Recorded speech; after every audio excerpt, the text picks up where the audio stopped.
This is KCBX, Central Coast Public Radio. It's time for Issues and Ideas, a show that features a wide variety of local voices sharing their thoughts and perspectives.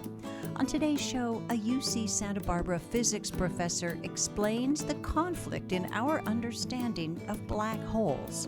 This one's a real behemoth. It's around 6.5 billion times the mass of the sun. Its radius is significantly larger than our solar system. Also, author Stuart McDowell talks about the Japanese torpedo sinking of an oil tanker off the Cambria coast in 1941. With one release of the torpedo, about 40 seconds later, it's hit the Montebello on the starboard side with such tremendous force that it caused this tanker to lurch leftward and then just begin to shudder and stop. These stories and more coming up on Issues and Ideas. Good afternoon. It's Monday, December 13th, 2021. I'm Carol Tangeman. We'll start the hour with this week's episode of Agenda Breakdown.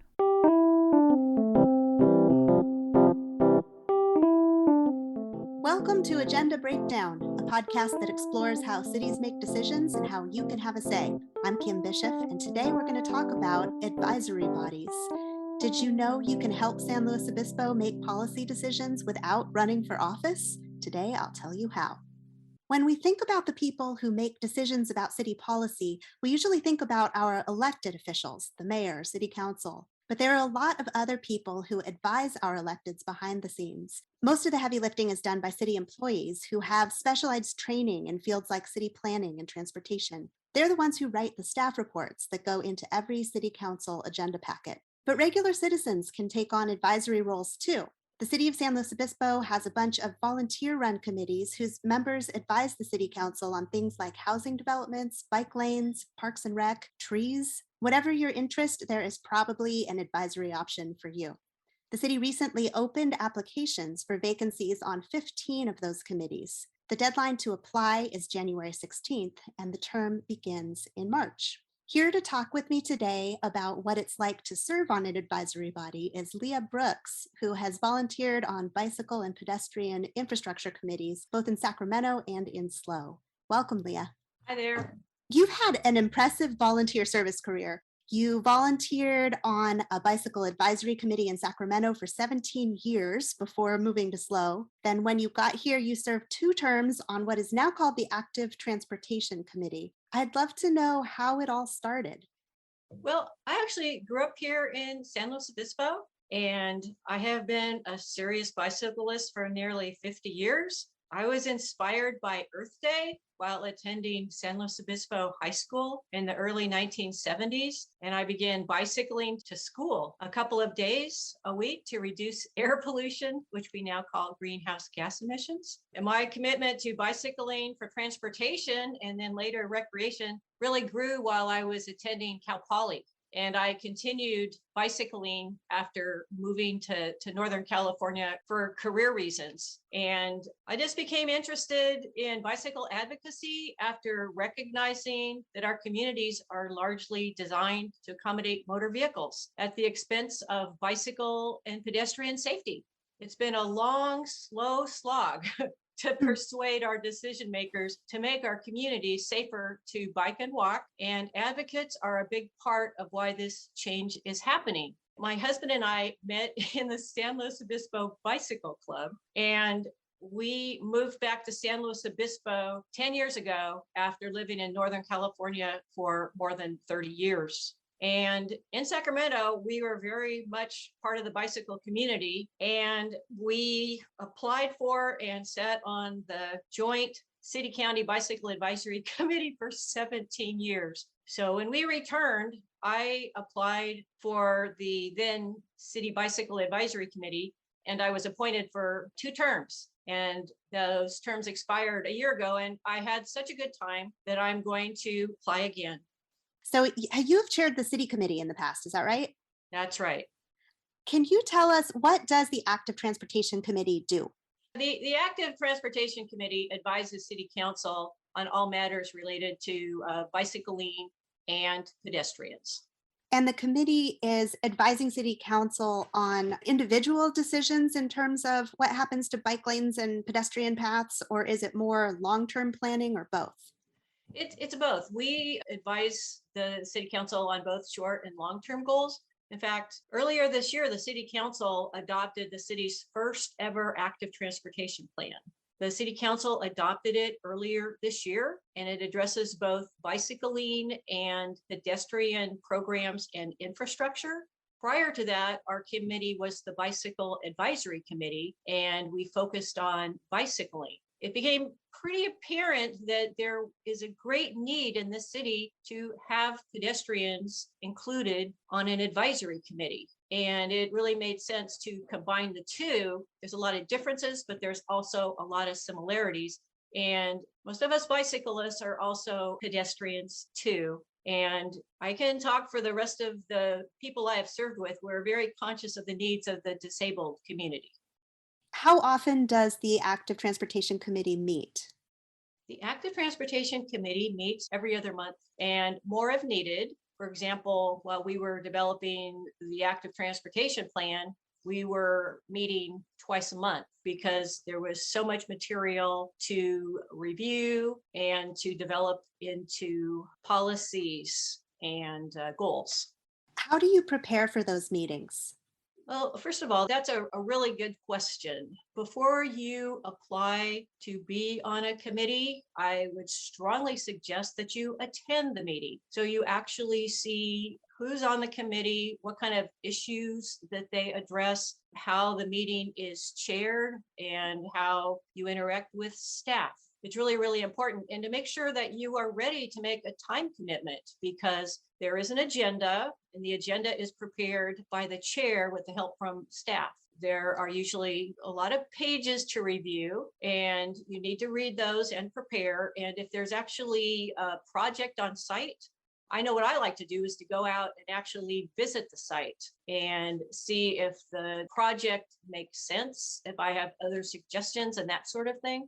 So it is a time commitment, and most meetings are at night. So you want to make sure that your schedule will accommodate a night meeting, and the meetings usually last about 2 hours. Our chairs have been pretty good about that because the chair says, okay, we're going to try to get out of here by 8 o'clock. And it actually takes a vote of the committee to extend the length of the meeting because everybody is conscious of people's times. One thing I tend to hear from people who are thinking about applying for advisory committees is, I'm not qualified. And I know that's not true. As somebody who's served on advisory committees as well, I felt that way when I was first applying too. But I'd love to hear your take. What do you think makes somebody qualified to be an advisory committee member? I think the first thing is you have to be interested and you have to be willing to learn. You have to be willing and eager to be on a committee with a diverse group of people. I myself am a very serious cyclist, but I recognize that most cyclists do not ride as much or as far as I do. And it's very important that their voices and their experiences are heard. For example, a lot of parents love to ride to school with their children, or they want to, but they're a little bit nervous and they have a need to be involved because they want facilities where they feel safe riding with their children. So, somebody who rides a couple of miles to work, somebody who loves to ride a couple of miles to the coffee shop, somebody who suddenly says, I need exercise. I'm getting a little bit heavy here. I'd really like to work out a little bit more. You're all candidates. And a lot of times, if you're not selected the first time to be on an advisory committee, if you follow what the committee does and you apply, I can tell you that you will be considered again. And the more diverse the committee, the better, to make sure that everybody's needs are recognized and addressed. You're listening to Agenda Breakdown. I'm Kim Bishop, and I'm here today with Advisory Committee veteran Leah Brooks. It seems like it would be natural for somebody who's thinking about getting involved in that particular committee to think like, oh, I'm not a hardcore cyclist. This isn't for me. I'm not going to be able to keep up with the conversation. But you're right. There are so many of us out there who really want to use bikes for transportation and we want to let our kids bike around town, but it feels a little scary. And this seems like a good opportunity to get into that conversation in a meaningful way. And some people get interested because of one issue. I think one issue that we spent a lot of time on is the beacon light on Foothill Boulevard at Farini. There are a lot of parents who commute across town with their children to Pacheco, and there are a lot of obstacles on the way. And I understand why parents, of course, are very concerned about the safety of their children. So, we as a committee worked on how to make this commute safer over it's probably about 5 or 6 years. And one result was the beacon at Foothill and Farini, and another is the Anholm Bikeway that will eventually drop you off downtown. Someday, the big dream is that Caltrans will close the Broad Street Highway 101 on and off ramp, and we will actually have a bicycle pedestrian overcrossing, which would just be amazing. But Caltrans has made pretty clear that that's not going to happen until they build a much bigger freeway on and off ramp at Santa Rosa Street. And those of us who have been involved in transportation issues know that that's going to be years away. So in the meantime, the Anholm Bikeway, which has already been partially constructed and it's going to be built in phases, I think it will make a huge difference to a lot of people, especially people who are a little bit reluctant to bike. I think they'll feel much safer. Yeah, I feel like I should disclose that that is my neighborhood, and I was one of those parents who would bike to Pacheco with their child, and it was a little scary at times. I also know that it was a very complicated process, factoring in the needs and wants of all the stakeholders, including those who have no interest in biking. So kudos to you all for dealing with that. It was really challenging, I know. And that's just one of the joys of being on an advisory committee, huh? Oh, yes. So do you have any advice for someone who is thinking about applying, not just for active transportation, but for any of the committees? I love, first of all, that you suggested that they actually go to some meetings. I think that's very important. And even if you have, if you're passionate about a certain issue or topic, actually going to a meeting and seeing what it's all about is a really important step. What else would you say would be a good thing to do? Well, you're right in that our city has really excels in the category of seeking citizen input. And we have an advisory committee for, I think there's got to be every interest there. So what happens is you actually fill out an application and then you will be interviewed. Every committee has 2 city council members who are assigned to that committee. And they and the chair of the committee will interview the applicants and then rank them. And the city council members will make a recommendation to the full city council. And then the city council will actually appoint the new members during a regular council meeting. And I know what happens on the active transportation committee, where the staff member will reach out to the new members and actually provide them with an advisory body handbook that explains your responsibilities on how city government works, how advisory bodies operate, parliamentary procedures, code of ethics, conflicts of interest. There's also the Brown Act, the state's open meeting law that requires decisions to be made in public. And the city also holds occasional workshops for all advisory committee members to review their roles and responsibilities. So your hand is held the whole time. And in my experience too, is that your first 1 or 2 meetings, you feel kind of like a little bit lost.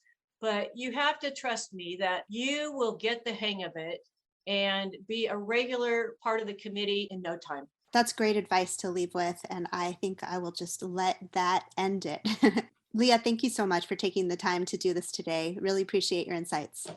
Well, you're welcome. And it's a wonderful experience, and I encourage everybody to check it out.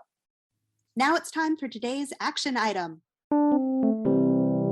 Visit the San Luis Obispo City webpage that lists the current advisory body vacancies. Then read the descriptions, find the committee that's right for you, and submit your application by January 16th. If you're interested in an advisory body that doesn't currently have an opening, just fill out one of the job interest cards, select the category Community Services, and that way, if an unscheduled vacancy happens during the year, the city will email to let you know. Today's episode was produced by Francisco Martinez with music by Wes Bishop. If you liked the show, please share it with a friend and subscribe on Spotify, Apple, or wherever you get your podcasts. I'm Kim Bishop. See you next time on Agenda Breakdown. Happy holidays. You can visit our website for more episodes of Agenda Breakdown at kcbx.org. 80 years ago this month, a Japanese torpedo struck and sank an oil tanker off the Cambria coast. This was just after Pearl Harbor. Author Stuart McDowell has written a book, and he tells stories of some rather brave Central Coast residents. I'm Tom Wilmer. Join me for a conversation with Stuart McDowell, the author of a new book, The Sinking of the SS Montebello. The Montebello was an oil tanker that was sunk by the Japanese off the coast of California, right near Cambria. Hi, Stuart. Great to see you. It's good seeing you too. I'm glad to be here. Tell us, how did you come to write the book about the Montebello, and how did you learn about it? I first heard about the sinking of the Montebello, I think someplace back in 1965 as a kid, and it was an interesting story to me. I didn't know much in the way of details, but it was a story I never forgot. What did you think happened? Well, as a child, all I had heard was that there was a merchant ship that had been sunk by a Japanese submarine, which I thought was so unusual because I pictured World War II, at least in the Pacific, and had no idea that there had been any impact here directly off our coast. So that was pretty interesting to me. The mythical part of that story is, I first heard it was right off of Morro Bay. Yeah. And then people say, oh, it was off of Cayucas. And yeah. As time goes along, now, of course, we know where the ship actually is located, and it's off Cambria. It was a fully loaded oil tanker on its way to the refinery. Yes, exactly right. It was sunk on December 22nd. And remember, this is just a little over 2 weeks after Pearl Harbor. It was loaded at Avila Beach down at Port San Luis, cleared the breakwater as it took off at about 1:30 in the morning. It was a few miles past Morro Rock where the captain of the ship heard explosions behind him. And that was an attack on another merchant ship, the Larry Doheny. It was a Richfield oil tanker. And the Japanese submarine that happened to attack it was called the I-21. So you had two Japanese submarines off the Central Coast. Well, the I-21 made the attacks on the Larry Doheny and the Montebello. Okay. But you're correct in that there were multiple submarines stationed all the way from San Diego up to Seattle. Because they also, around the same time, torpedoed the oil processing at Santa Barbara, right? Yes, in February of 1942, one of the submarines rose up out of the water and lobbed about 30 projectiles into the oil refinery and the oil derricks at Elwood, which is just a tiny bit north of Santa Barbara, about where UC Santa Barbara would be located right now. So they were active all up and down the coast for about the span of a year. That being said, it's so understandable, looking at the lens of time and place of the locals on the California coast. They believed, many of them, that we were due for an imminent landing, an invasion by the Japanese of the California coast. Yes, that was one of the interesting things about this, is that the coastal communities were very concerned about the potential of a land-based invasion. The Japanese really never had that plan. They didn't have the structures to be able to make that happen. But one of the things that they had hoped for would be in these types of attacks that it would create public panic, which they managed to achieve.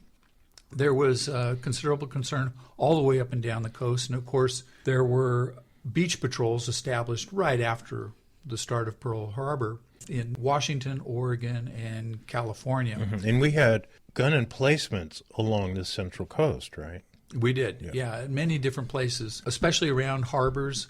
So Fort MacArthur near San Pedro, there had been gun emplacements right near here. At North Morro Bay. And, of course, one of the other stories that sometimes comes up from this is that after the attack on the Montebello, that there was an effort by the government to suppress the attack so that people wouldn't be too frightened or scared, in an effort to kind of prevent public panic. So one of the myths that I'd heard many times was that the FBI had swooped down and bought all the newspapers in San Francisco and the Central Coast, eliminating the newspaper coverage of this attack. I think it's a myth, partly because in the previous days before the Montebello, there had been at least 4 different attacks on merchant ships by Japanese submarines. We'd already talked about the beach patrols that had been established. And then the Rose Bowl game for January 1st, 1942, between Oregon State and Duke, that had already been moved back to Durham, North Carolina, because the government was concerned about a large public gathering that would be vulnerable to a Japanese air attack. So if the FBI were ever trying to prevent public panic, they were far too late by that time. All that happened right after Pearl Harbor propelled the paranoia of people on the California coast relative to the Japanese, the Nisei and Issei, and why Roosevelt signed the executive order relocating all Japanese away from the California Central Coast. Because of that fear and paranoia. Yes, that's right. That was a huge contributor to the act that instigated the internment of the Japanese Americans. Okay, so now Montebello is close to Cambria, about 6 miles off the coast, and a torpedo hits it. Captain knows that he's in trouble. Yes, it's a trip that the Montebello had made hundreds of times, but along the way, they had seen that the Larry Doheny had been attacked just outside of Morro Bay, and the options for the captain were pretty limited. The captain of the Montebello was a man named Olaf Ekstrom. He was a Swedish-born captain, emigrated to the United States right after World War I. But he knew that with the explosions behind him, he couldn't return back to Port San Luis. His only option was to go north and hopefully be able to put as many miles between him and an attacking submarine as he could. The problem for him was that the I-21 was a I-class submarine that was capable of great speed, so it could hit 24 knots on the surface and easily make up any gap of miles with the Montebello. And sure enough, after unsuccessfully attacking the Larry Doheny, he caught up with the Montebello up near Cambria, and they came up following right in the wake of the ship. Captain Ekstrom had lookouts that had spotted what they thought was a conning tower, and sure enough, it was the conning tower of the I-21, and he had lookouts that kept relaying to him, was the submarine closing? And in fact, it was a mile, it was 3/4 of a mile, and where its relative position was to the ship. So he was always getting information on that and knew that he was in big trouble. When the torpedo struck the Montebello, did Ekstrom know pretty much right away that he was in deep trouble? I think he knew he was in deep trouble, but he wasn't sure that the ship was going to sink. The torpedo, the ones used by the Japanese Navy, this particular one was something called a Type 95 torpedo. It was a devastating weapon, 23 feet in length, and packed nearly a half-ton warhead. Wow. So it was very powerful. Technologically advanced, fast. It went through the water at about 50 miles an hour. Whoa. And sensitive. It was reliable on exploding. The fuse worked every time. The fuse worked every time. Yeah. Exactly. So they came up about, I'd say, a mile at first and then closed those gaps. The captain of the submarine was a man named Kanji Matsumura. When he reached his favorable attack point about 900 yards away, it's a textbook distance to be able to sink a tanker. With one release of the torpedo, about 40 seconds later, it's traveled those 900 yards and hit the Montebello on the starboard side with such tremendous force that it caused this 440-foot tanker to lurch leftward and then just begin to shudder and stop. Why did it not explode? The Montebello itself didn't explode. Even though it's carrying a pretty combustible cargo, it didn't explode because the torpedo had struck a dry storage hold. It was about 40 feet back from the bow of the ship, and it wasn't where the oil holds were. So it was just a miraculous piece of luck that the torpedo happened to strike in the one hold that there was an explosive cargo. The men aboard knew that fire was a tremendous hazard to them, so they were always worried that if any fire broke out from that torpedo explosion, should that catch fire with the cargo of the Montebello, that you could have a catastrophic explosion, and that would take everybody down. So at what point did Ekstrom send out a mayday? He sent out a message as soon as they spotted the submarine saying, submarine attempting to attack. And then when the torpedo struck, he tried to get another message out, but everything was down. The radio operation equipment was down. He said, send out one through the emergency radio. That was down as well. There was electrical failure. The rudder was out. Almost nothing on the ship worked after that torpedo strike.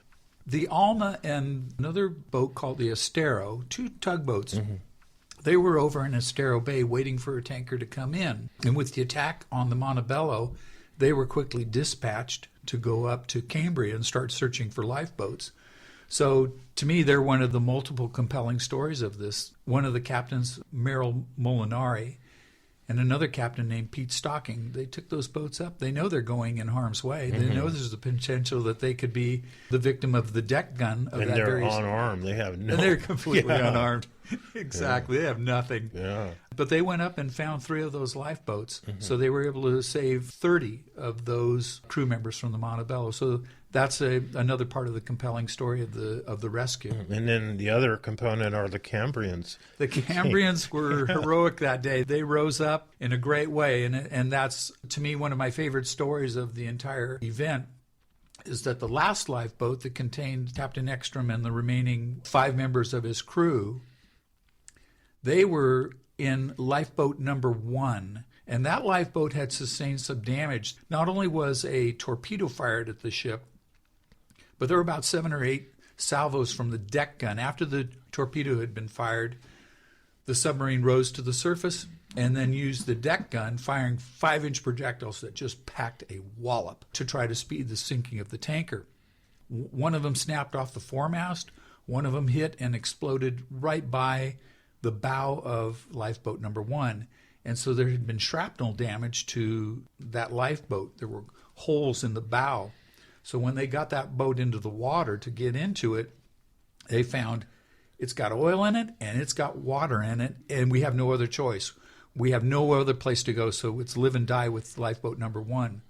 So those men got into that boat, and Ekstrom's decision as he got into it was to just make a beeline as fast as he could for the shore. It was a distance away. He wasn't sure how far that was, but he was just going to try to see if they could get to the shore. So he had 4 men rowing with the oars, 1 man continuously bailing, and he was at the end using an oar to steer the lifeboat. Very arduous task. And again, my recollection is that the Montebello sunk about 6 miles off the coast. Yes, it did. You're almost exactly right. It was 6.2 miles. But there was question about this after the sinking. One of the first things that Union Oil did was to pursue a lawsuit against the federal government to retain or to get back compensation. Yeah, exactly, for the cargo and the ship. But they had to be within the 3-mile international limit, right? Yes. They had to be within a 3-mile territorial limit. So their claims, it was within 3 miles. Nobody knew for sure. And so ultimately it was a task that was going to have to be determined by a jury. So eventually you had the case come to court in San Francisco in 1946, where Union Oil was suing the federal government and something kind of ultimately Union Oil loses that case after a week-long court battle, and it's determined that that boat was sunk 6 miles offshore. Interesting. You're listening to Issues and Ideas on KCBX, public radio for the Central Coast. Author Stuart McDowell is speaking with KCBX's Tom Wilmer about his new book, The Sinking of the SS Montebello, when World War II came to the Central Coast of California. 80 years later, the Montebello is still on the ocean floor, packed with oil. It's still on the ocean floor, but not packed with oil. That's one of the things that we learned as the years went by. Basically, for about 50 years, the ship sits undisturbed at the bottom of the ocean. And in the early 1990s, the Monterey Bay Marine Sanctuary is established. And then the Montebello becomes a point of interest again, not because of its historical significance, but because of its potential for an ecological disaster. I remember that. There was fear that the containers would be corroding away and then the oil would come out. 3.1 million gallons is a lot of oil. Where'd it go? So there was initially a expedition that NOAA had, National Oceanographic Atmospheric Association, had put together 1995. Jack Hunter, who was the local guy down, lives in Los Osos. He was the project director. They went down, found the Montebello, located it, and circumnavigated it with a deep-sea submersible 4 times. During that process, they were trying to look at the integrity of the hull and see what kind of shape it was in. It was sitting upright on the bottom of the floor, he said, as if tied to a dock.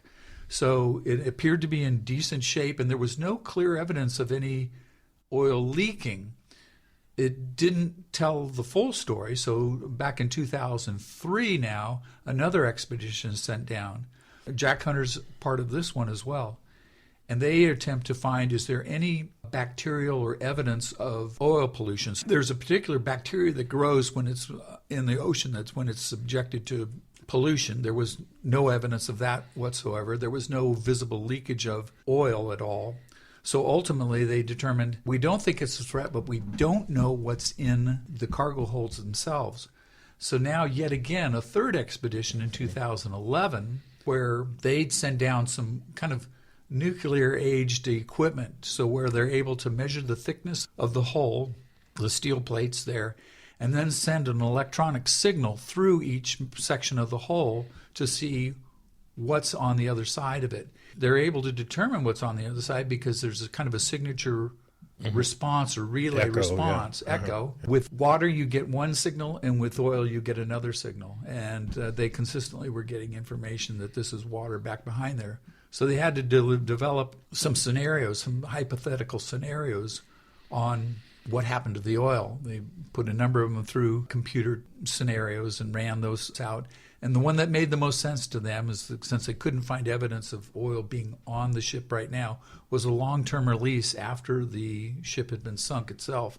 So the likelihood of any quantifiable amount of oil on the ship remaining now, they said, was negligible. They think that it was just a dissipated. sustained release, yes. Wow. Most of it dissipating out at shore, other parts of it washing up on shore, but so widely spread over such a long area that nobody paid much attention to it. Years ago, I heard the story that the oil was in there, but it had coagulated to a point where it was no longer viscous. Yes, I'd heard that as well. And I think those were the types of theories that people were coming up with before they had any other information, like the 2011 expedition, where you had the neutron backscatters sending information through the hull and then getting the feedback.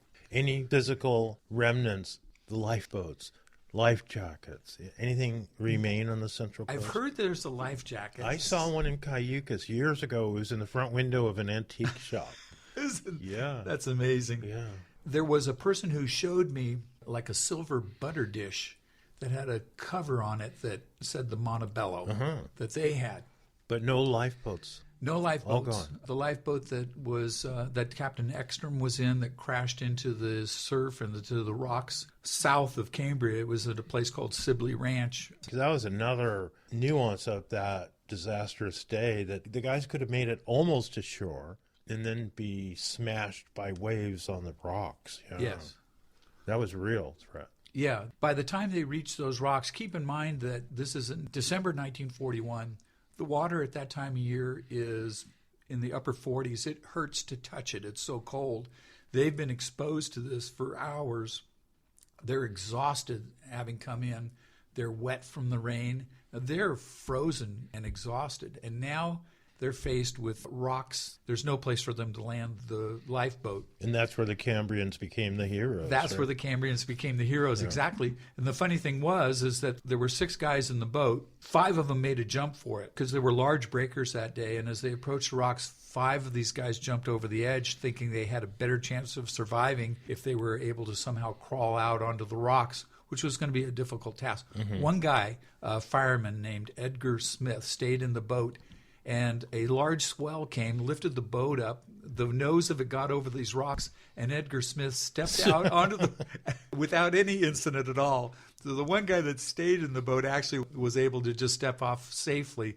The others, they had to work very hard to be able to throw lifelines to them. It was courageous on the Cambrians' part. They were risking themselves being down on very slippery rocks, and several guys were overcome by those waves, knocked out into the water, and they had to be pulled out as well. So Cambria stood tall that day. And then I remember there was some issue when they were sent to a hospital. They went to a sanitarium, and then there was some blowback and issues where they relocated them to, I think, Camp San Luis, right? Yes, they were. What was that about? I'm not positive because I'd read that as well, that they were taken to a sanitarium. The sanitarium in San Luis, there was one on Santa Barbara Street, right near the railroad depot. Of course, 3 of the lifeboats were landed at Cayucas, so they're separated from the fellows that are up in Cambria. And I know that really it's at Camp San Luis Obispo that they're all reunited again. Anything that we haven't talked about that you're fascinated with? There's a reconfirmation for me in a way of the way that people can rise to excellence in the face of an emergency or a catastrophe, a crisis. The crew of the Montebello did that as they sailed up to Vancouver, knowing there's the potential of the submarines, the tugboat captains that we spoke about, and then the people up in Cambria. People were in a crisis and best came out.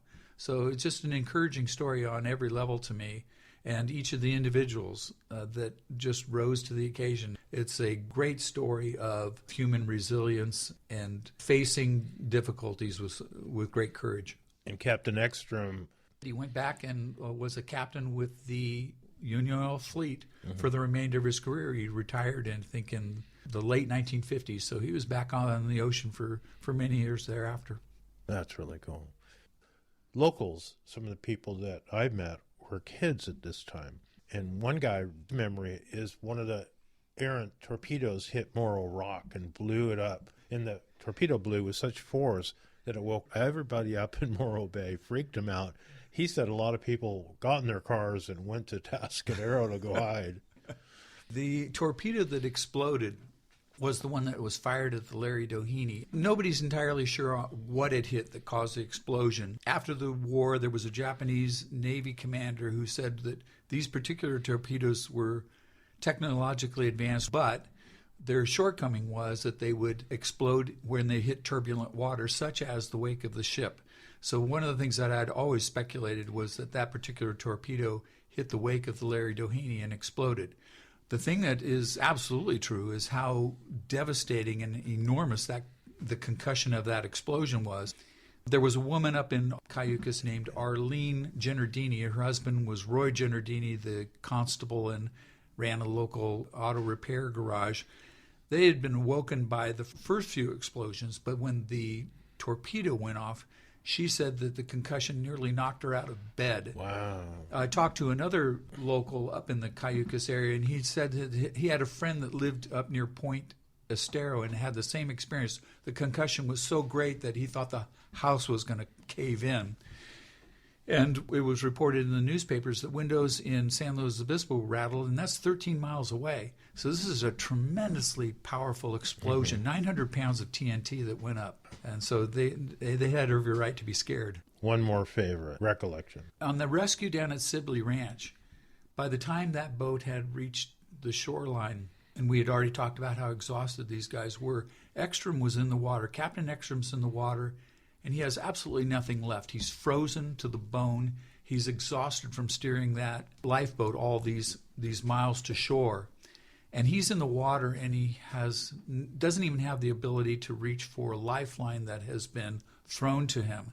And a man from Morro Bay, David Chase was his name, 24 years old, decides to jump into the water, into the just freezing cold water, swim out to Ekstrom, and somehow secure a lifeline to him so he can be pulled in. Oh, that's a hero. That's just a remarkable individual story, but someone who just instantaneously said, this has to be done. And so those types of things are great pieces to remember. I'm glad that I knew about his efforts so that it could be recalled here 80 years later. That's really cool. Stuart McDowell, thank you so much for sharing. Thank you, Tom. I appreciate it. We've been visiting with Stuart McDowell, the author of The Sinking of the SS Montebello, when World War II came to the central coast of California. I'm Tom Wilmer. A UC Santa Barbara physics professor is trying to understand what Einstein couldn't. With the support of the Heising-Simons Foundation, Professor Stephen Giddings is able to explore gravity in space. Professor Giddings is dedicated to solving the paradox of black hole information and the laws that govern our universe. He studies the most basic laws of nature and the fundamental properties of matter to understand how the universe works. KCBX intern Shayna Weldon spoke with Giddings about the physics of matter and energy. I know most of your research includes black holes and string theory, specifically M theory. Can you give a brief description of what those are? Yeah, let me start with black holes. Black holes may be the most mysterious objects in the universe. They take physics to such an extreme that our current laws of physics just break down in the context of a black hole. In particular, we learn that there's a deep conflict between some of our very most basic principles of physics, the principles of general relativity, formulated by Einstein, and the principles of quantum mechanics. And basically, when you study black holes, you discover that what we know about physics has a limit or is broken, and we need to complete it in some way for a more complete understanding. What's an example of black holes changing our thought of physics? Well, we don't know how they will change our thought, but we can understand more deeply what the problem is. Black holes exist out in the cosmos. We've got very good evidence for their existence, but they're not apparently permanent objects. One of probably the most important discovery made by Hawking is that black holes actually emit particles and ultimately would evaporate and disappear if you wait long enough. They don't live forever. And take that realization and then combine it with what happens if I drop some information into a black hole. So let's say I lose my iPhone and it falls into a black hole. That's something with a lot of information in it. What happens to that information? Well, ultimately, that black hole, according to Hawking, is going to disappear, will evaporate. And so, where does the information from the iPhone go? The laws of general relativity predict that it's basically destroyed. But on the other hand, the laws of quantum mechanics, which appear to govern all other aspects of physics, all other forces that we know, tell us that destroying information like that is impossible. So there's this clash between the basic principles of quantum mechanics and the principles of relativity that illustrates the sort of conflict in our understanding. And that's something we very much have to figure out how to resolve for a consistent picture of physics. Okay, I get that this is contradicting. Why does it need to be information going into the black hole? Why can't it just be mass or an object? Well, you could think about mass. Let's think about mass for a minute. So, if I drop the iPhone in, it has some mass or equivalently energy. They're related into the black hole. And in the end, when these particles come out, the so-called Hawking radiation, they carry mass or energy back out. We understand how, for example, the energy is not lost through this process of black hole formation and then evaporation. We understand how that can work, and there's no basic conflict there. But describing things in terms of information is describing things at sort of a more fine-grained level. And it's describing the details of the structure of matter, say. And we have these basic statements in quantum theory that basically, if you look at it at the most fine-grained level, information can't be destroyed. So it's when you track that, think about information at that kind of fine-grained level, that you really find the conflict. You mentioned before about proving that black holes exist. Can you please touch on that? Well, we've had really good evidence for a long time, good indirect evidence that black holes exist. All of us in the field have believed at least that there's something very much like black holes out there. We don't understand what black holes are at the quantum level, but there's something that fits much of the description of a black hole out there. And we've seen a lot of evidence for that from various observations in astronomy. But the most spectacular thing has been just in the past several years or a few more, with now two really amazing discoveries that bring this to a very concrete level. One was first the observation of the coalescence of black holes. And when black holes coalesce, they emit a huge amount of gravitational radiation, an enormous amount of energy that comes out in gravitational radiation. It's very hard to measure, but we have now succeeded in measuring that gravitational radiation from colliding black holes. And the first discovery was spectacular by LIGO, but now it's almost bread and butter every day. It's not quite every day, but we're seeing these things more and more commonly, these emissions of gravitational radiation from colliding black holes.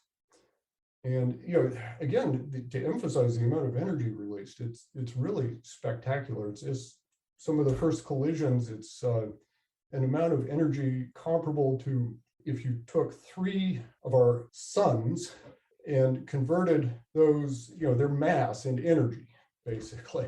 That's how much energy comes out in some of these collisions. It's a mind-boggling amount of energy that comes out. But again, it's very, very hard to measure. So by the time it reaches Earth, it's an incredibly sort of difficult signal. But we are now regularly measuring those and seeing very good evidence for black hole-like objects. The other one is, of course, the picture that has been seen by billions of what is a black hole at the center of M87, which is a nearby galaxy. And this one's a real behemoth. It's around 6.5 billion times the mass of the sun. Its radius is significantly larger than our solar system.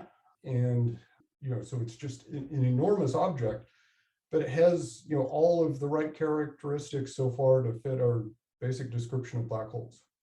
What's the greatest challenge in your role? At the intellectual level, it's pretty obvious. We're dealing with what I think are arguably the most difficult questions that one can try to answer, period. Trying to understand reality at its most basic level and in domains that go far away from common human thought. Well, we go beyond that intuition. We have to develop new intuitions about how things work. I think this is the most challenging domain of human thought, basically, understanding the most basic laws of physics at the quantum level, which may involve not just wild ideas like different dimensions of space, but may involve something even different than space, ordinary space. At the more fundamental level, we may be talking about some new quantum version of space that is just different from what we see. So I would say that's the most challenging thing. And maybe the second most challenging thing is finding the time with everything else that happens in life to really think hard about these, because it is really something that takes a lot of mental energy. And of course, there are always other things that can be distractions and other challenges. Where do you see the physics field headed? Well, that's a good question. Physics has broadly, physics has contributed an enormous amount to society, all kinds of technological advances. And now we're talking about building quantum computers, which would be much more powerful than ordinary computers. And all kinds of medical devices have come out of physics. So physics broadly, understanding nature at the most basic level, is something that has really served society in a number of ways. And that will continue. The more we understand about the basic nature of matter, energy, the forces, the more we can do and the more useful things we will have. In terms of the future of physics at the more fundamental level, pushing this envelope of understanding things more and more basically, well, that is getting to be more and more challenging. It's harder. Progress is not as rapid as it at least has been, but I think we are progressing. We continue to progress. And, one of the challenges has been finding ways to make contact between thought and experiment. And we've had various ways to do that in other aspects. For example, we have high energy particle accelerators that look at other aspects of the basic behavior of matter. But really going after this kind of most fundamental question of the quantum structure of space and time, quantum gravity of black holes, that is even more challenging to go after observationally. But again, we think there's some, at least, prospect that we could do so. And that's part of the motivation for the work we're doing, partly because of these extreme observations we can make of very extreme objects, black holes now directly, And partly there's this question of whether very precise measurements, we can also understand more about the quantum structure of space-time. So big challenges, but we're working on them and hopefully making some progress. Well, thank you. Thank you so much for your time. Thank you, you too, and take care. Shayna Weldon is a KCBX intern and a senior Cal Poly civil engineering student.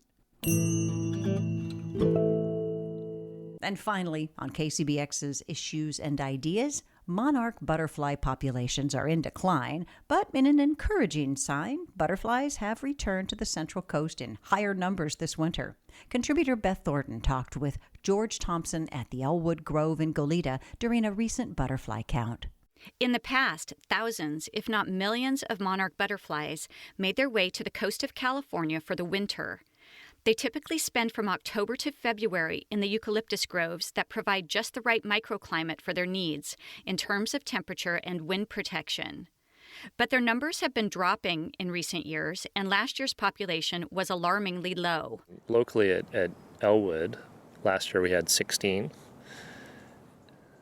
butterflies across about 75 acres of our aggregation sites, which is comprised mostly of blue gum eucalyptus.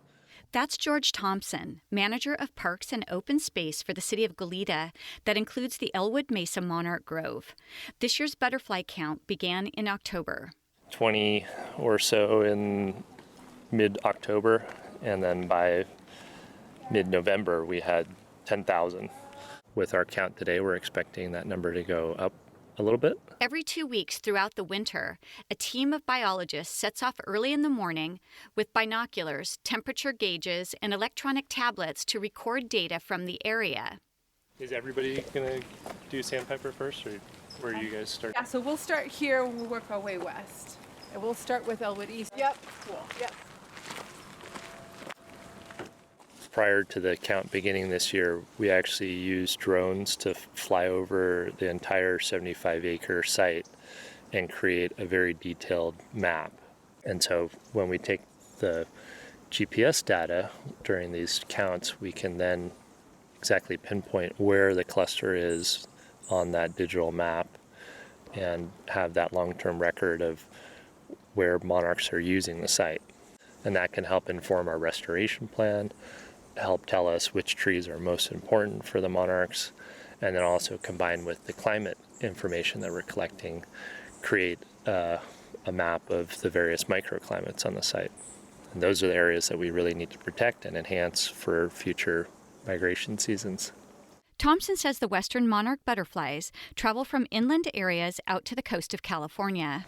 Our population actually goes from the Great Basin, so Nevada, comes over the Sierra Nevada mountain range and then comes out to the coast. And it's a east-west migration. The butterfly that leaves here at Elwood in the spring is not the same individual that makes it out to the summering grounds in the Great Basin.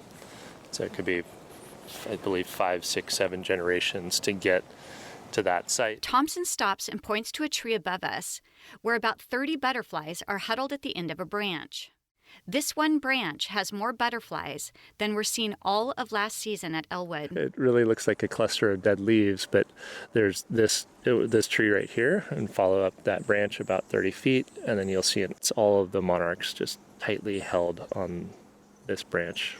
The branch is pretty bare until the very end, and then there's the tip at the tip there. Is that what you're? Yeah, absolutely. Yep. And so that is actually a good example of, that branch that's hanging out over this kind of opening here in the lower canopy. They tend to, the monarchs tend to cluster in these sorts of openings.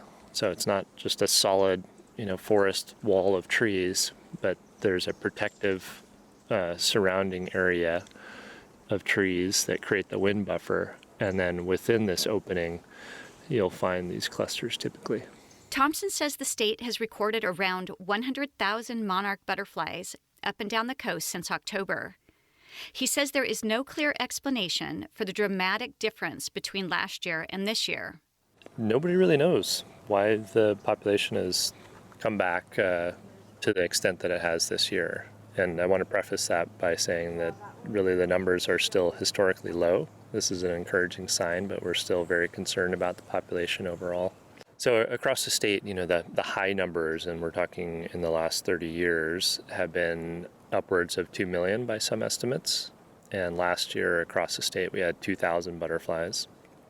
This year, we have about 100,000. He says scientists are looking at a variety of factors in search of answers. The scientists that are researching this issue think it's a combination of climate, increased pesticide use, and habitat loss.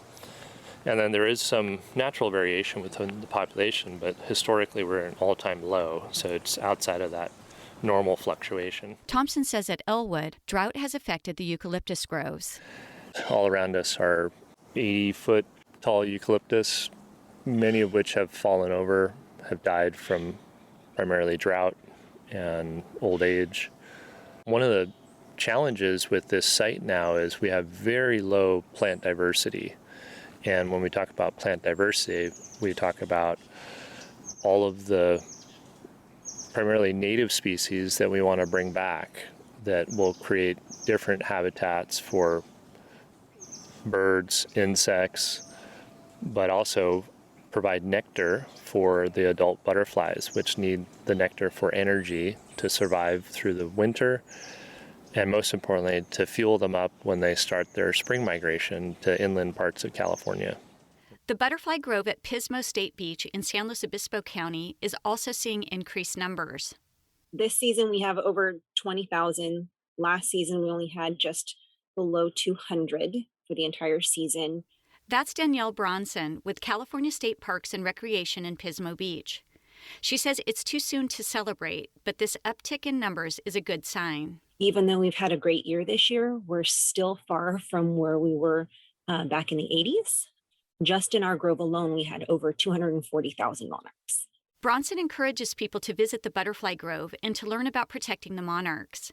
We do have docents out in the grove Fridays, Saturdays, and Sundays. We have a late morning and an early afternoon shift. She says the butterflies move around and are easiest to see when the temperature is 54 degrees or warmer. If you do plan on coming and visiting, I do suggest that you come when it's a little bit warmer and bring your own binoculars so you can see them up close and personal. For more information about the monarch butterflies, go to the city websites for Goleta and Pismo Beach. For Issues and Ideas, I'm Beth Thornton. You've been listening to Issues and Ideas on KCBX Central Coast Public Radio. Gary Eister composed our theme music.